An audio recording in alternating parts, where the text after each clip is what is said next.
So my 100th roller coaster, guys. This is a huge milestone for every roller coaster enthusiast, and I finally hit it this year after being a hardcore coaster nerd for about 3 years.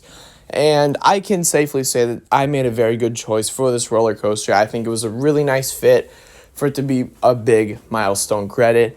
And this is just an awesome coaster all around, guys. This is going to be my review of Twisted Cyclone, the RMC hybrid located at Six Flags Over Georgia.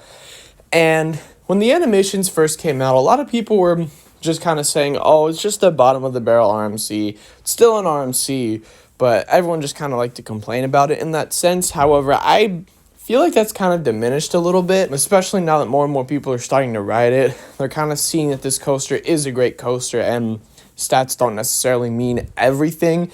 They mean something, but not everything, which I will kind of get to my only gripe about this coaster actually towards the end of the video. But this roller coaster is still a powerhouse for what it is. It delivers some really nice moments of ejector airtime, especially within the last section of the roller coaster. This basically the entire last half delivers some really, really nice ejector airtime.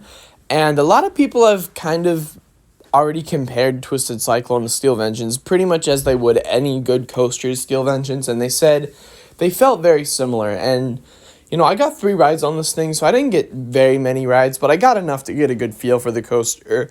I rode it in the morning, and I was like, no. Like, honestly, it almost let me down a little bit in the morning. It was just kind of like there. I was like, okay. And I didn't really know where to rank it yet, so I wasn't even thinking about that. I got my 2 night rides, one in the front row, one in the back row. I can honestly see where they're coming from. Like, the last, 15 seconds of this ride just feels like a small, preview sample of Steel Vengeance in a sense, because the airtime was rapid. It was at the same strength as Steel Vengeance pretty much, and it was great. It was really, really awesome, especially my 2 night rides that I had on it, which were phenomenal, by the way. And that's pretty much a given for most roller coasters. They're going to run better at night, but I feel like this coaster was just a complete night and day difference. So I don't know if that's a good thing or a bad thing in your eyes, but I mean, the fact that I did get some really, really good rides on this thing at night just kind of shows this coaster's true potential, and not so much its morning potential is its full potential in that sense. Yeah, my night rides on this thing were just fantastic. However, on a completely different margin, I wasn't really a big fan of this coaster's first half, because it just kind of felt like a whole dead spot. And maybe not even the first half, I just mean the first 2 inversions. They're just kind of there. If they would have been replaced with some airtime elements, I think I might even have a more favorable opinion on this roller coaster as it is. But I'm just not a big fan of these 2 elements. They don't do a whole lot for me. These inversions are nice, but they're just not good enough to carry the rest of the ride for me. And the wave turn is cool and all, but it doesn't deliver the same strength of airtime as some of the airtime hills after. But then in the second half, things really do start to heat up, especially towards the end of the ride. You start to get these rapid fire airtime elements.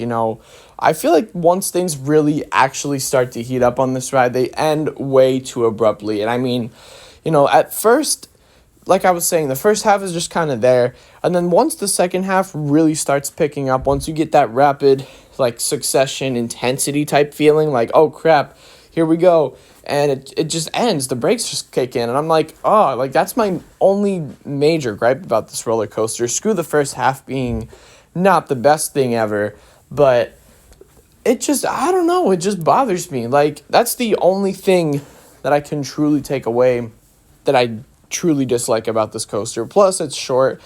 But they did what they can do. If this coaster were to be any longer, and if it were to try to attempt to do a third lap, it would not be very good. So, they did well with Georgia Cyclone. They used what they could.